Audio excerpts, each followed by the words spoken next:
This is going to be the first video that I truly do that isn't going to be scripted. I remember I did this once before, like literally the first recording, and I didn't have a fucking clue on how to do it. But now, I think I'm in a different headspace than I was in June, as a matter of fact.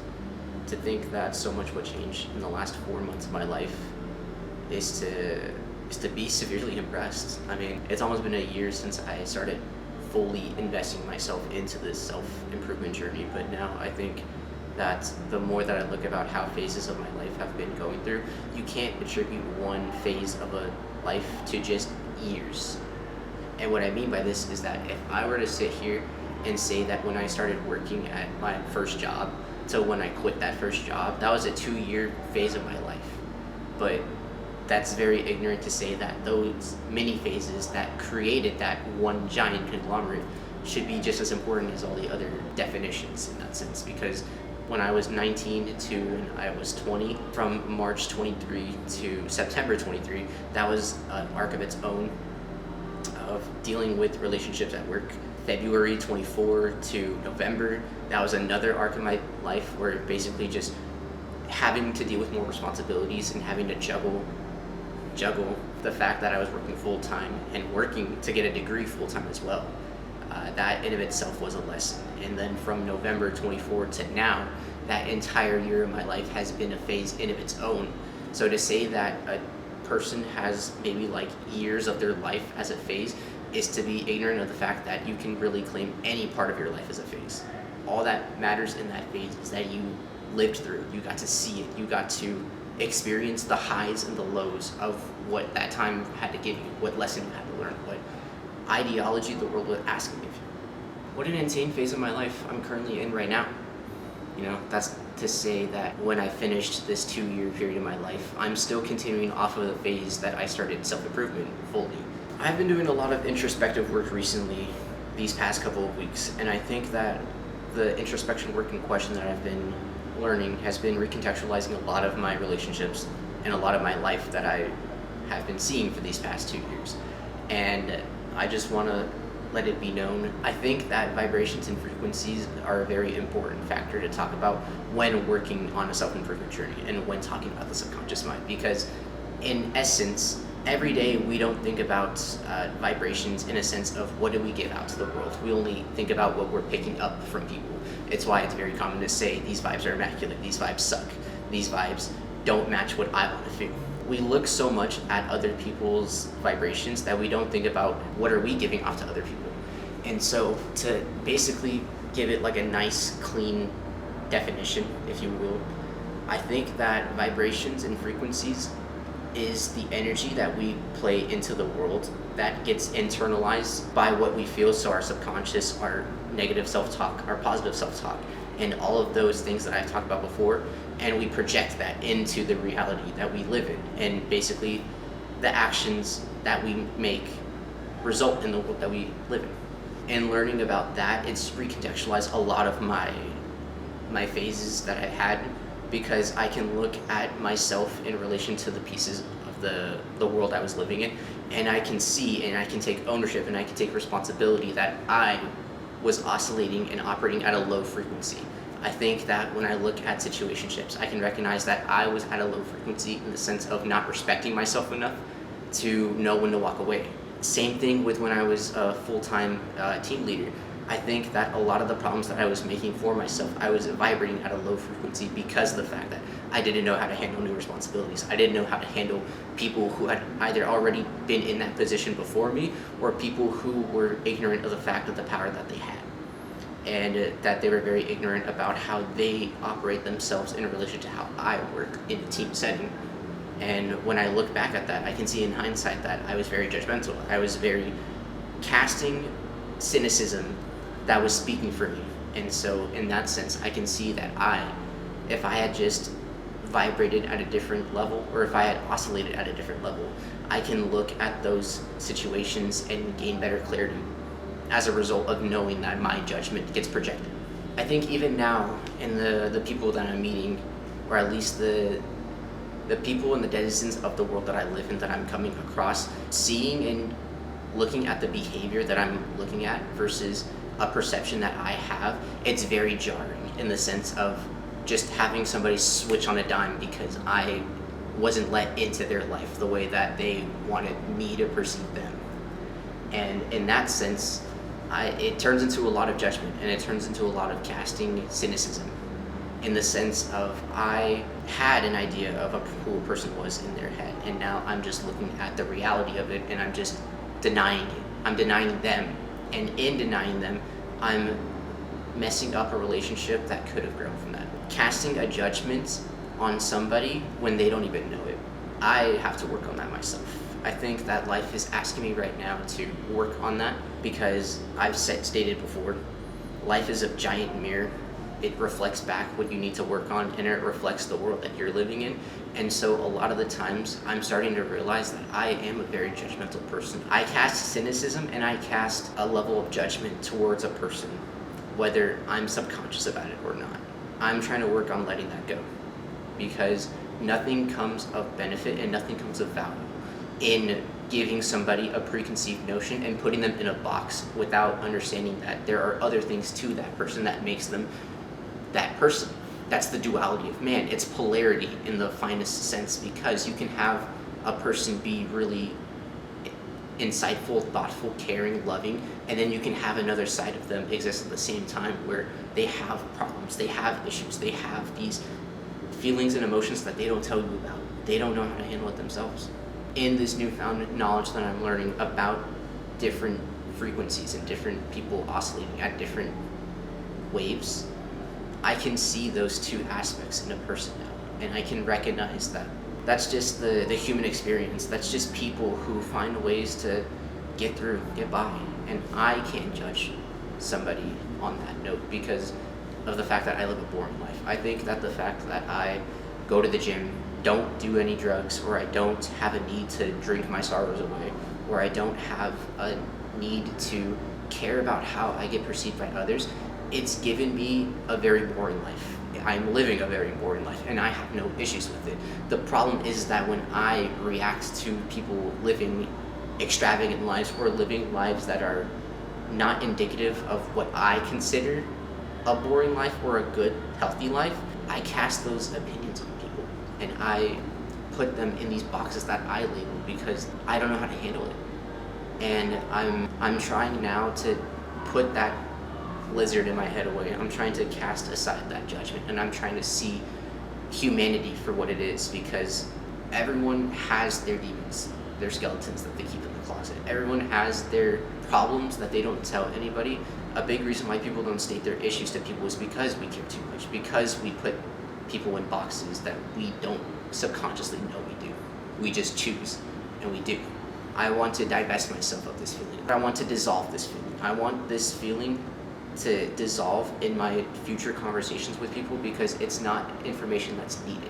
You may feel that way too, in the sense of when you meet people, you wouldn't want to cast judgment onto them because judgment doesn't bring anything good. It's a two-way street in the sense of you cast judgment on a person, which just proves to the world that people judge you on your character, that you are essentially giving the power to a person to judge you because you are judging another person. It's a boomerang effect. It's a recursion of thoughts and ideas that don't lead to anything beneficial in terms of the human connection. A big thing to look out for when you are in that position is just to recognize that that's just the world. People oscillate at different frequencies and people move according to their frequency, and you can't drop yourself down to meet or match their energy. A big thing that I hear is I'm just matching energies. I'm just matching what a person is giving me. And in that thought process, I think it kind of damns the idea of letting a person just exist, because now you're bringing yourself, whether you are higher or lower, to their level. And for what? Just to talk shit, just to be in a state of conscious being where you're not fully tapped into your subconscious mind, to be in a place that's so hateful that you had to lower your standards to be there, that you had to ignore the thought that was in your head telling you that it wasn't worth it. That's not beneficial for anybody's sake. I think vibrations and frequencies can be talked along the same axes as you can the subconscious mind. Because on one sense, you need to be in a state of awareness, in a state of presence, to know the energy and the vibrations that you're giving off to the world. And in that same vein, you have to know that what you're giving out into the world has to come from the brain. They oscillate and they work in tandem with each other. That's just the brain in general. It has neurons, it has synapses, it has automatic systems and auto-suggestion that allows you to create the life that you want to live. But I think the problem is that there's mental blocks that impede progress towards understanding a better sense of frequency.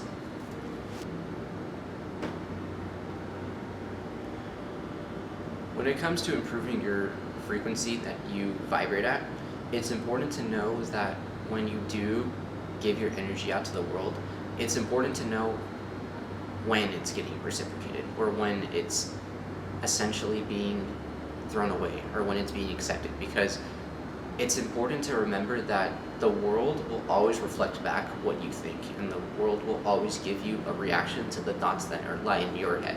If you believe in that thought enough, it becomes real. So a lot of the times people will walk around with this vibration and this frequency that they ring at, where it essentially says, I'm not good enough, and it basically tells the world that it has to be true because you gave it the power to be real. And so a lot of the times when you are in a state of low frequency, it does feel like the world can be against you, and it feels like the world is not having your best interest in mind. I can think back to when I was unemployed 3 years ago, 2021, 2022 to be specific, where I gave into the sin of apathy, the sin of sloth. And I was basically jaded at life before I even gave it the chance to take off, if you will. I basically was telling myself that I was not worth any type of love. I was not worth any type of validation. The world didn't see anything in me, and I was basically just wandering through life. And so it got reflected back in what was possibly the worst thing anyone has to deal with: isolation. Isolation, I think, can really fuck you up in the sense of making you believe that you aren't worth any form of love and attention from the world, and basically just hand you everything you need for your self-destruction. And in that sense, it's hard to get out of that pit. It's even hard when you do think you're out of that pit that your brain reminds you these things still exist in the world. It's not just this one situation, this one moment in time where this was present. It's always going to be present. The thoughts, the weed, the alcohol, the drugs, everything that contributes to a lower state of frequency is always going to be there. It's just a matter of how you frame your perspective and frame your train of thought to choose the other option. When I got my job after being in that state of isolation for so long, I still felt like I was isolated from the world, even when surrounded by people. It wasn't until I actually started putting in the work for myself to recognize what I wanted and what I was lacking from the world that was telling me, and I made the adjustments. It's that support system in myself that's made me the person that I am today. It's that idea that I've invested this time of 2 years into myself, that I've enjoyed the highs of when things go right, that I've been through the lows of not understanding why the world is reflecting back my insecurities. And in understanding and soaking up all that information, I've built myself up from the ground up. I've reinstated my place back in my brain. I've retaken my place in society, and I've retaken my place in my soul. I think this thing that's in my heart, that beats, that lives, that breathes, it is in essence who I am. It's always going to be me. And recognizing that you can always improve, that you can always be better every day, even if there are things in your life that are holding you back, it's just a matter of taking your place back. Owning your space in reality, understanding that these walls bend to your will and that they have to give in at some point. It's only a matter of time before you understand where the chains in your heart bind you. You don't know if there's chains unless you move. So move. I think I'm gonna end off this video with hope core. I'm gonna lean and bleed into that aspect because I'm tired of acting like I don't have hope for the world. I'm tired of acting like I have to be so nonchalant in how I express my love for the world that I can't do that. I'm tired of acting like I can't just be appreciative for the present moment in a sense that I can't be who I want to be. Fuck that. I have the present moment to appreciate you. I have the present moment to have this conversation with you. I have this present moment to share what I think in this big fucking brain of mine. And I don't think anyone is going to stop me. Who is going to stop me? Because I put good out into the world. I can recognize that I've changed people's lives. I can recognize that me being present in the people that I hold close to, that they've made the push to want better. And so I want to be that presence in other people's life because it doesn't take anything to give back to the world. And it's that idea, it's that instantiation of just doing good onto others because that's what you want to do that allows me to be appreciative of the present moment.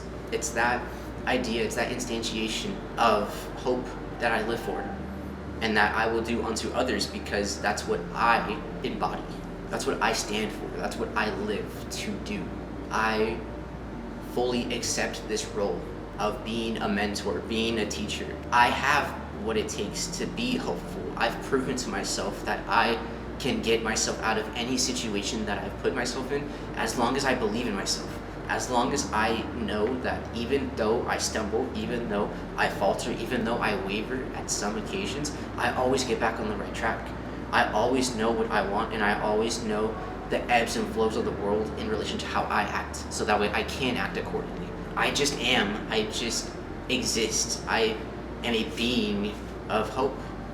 I want to thank everyone in my life that you've allowed me to be this hope for you because you see and you recognize that I am just existing, that I recognize that everyone here has that ability to just live in abundance, to just live their highest form and live their best life.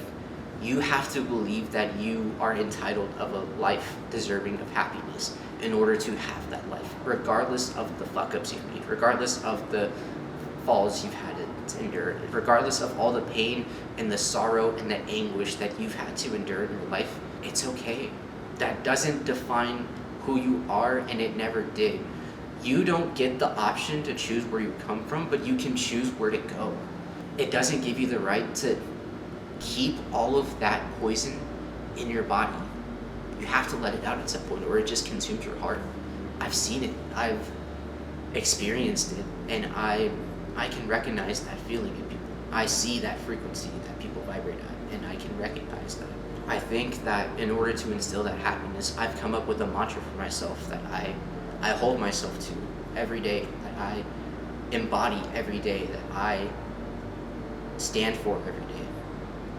And I'm going to include this as my final statement because I want to thank everybody for the support that they've been showing these past couple of weeks.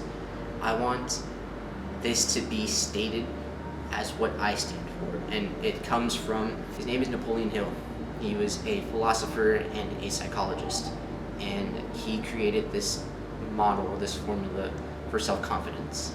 And I think that the words in it are very powerful, and I'm going to finish off the video by reading those words. And when I read these, I want you to just listen to the information. Just feel the emotions that build up, process them, and then internalize them. Because the self-talk for positivity, for hope, for abundance, it starts here.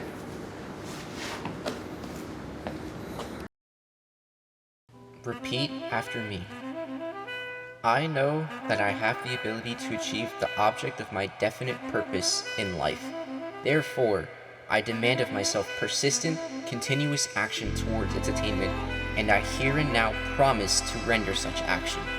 I know, through the theory of autosuggestion, any desire that I have persistently held in my mind will eventually seek some expression through some practical means of obtaining the object or position I desire. I have clearly written down a description of my definitive chief aim, and I will never stop trying until I develop sufficient self-confidence for its attainment. I realize that no wealth or position can long endure unless built upon truth or justice. I will engage in no transaction that will not benefit all whom it affects. I will succeed by attracting to myself the forces I wish to use and the cooperation of other people. I will induce others to serve me because of my willingness to serve them. I will eliminate hatred, envy, jealousy, selfishness, and cynicism by developing love for all humanity, for I know that a negative attitude towards others will never bring me success. I will cause others to believe in me because I will believe in them and in myself.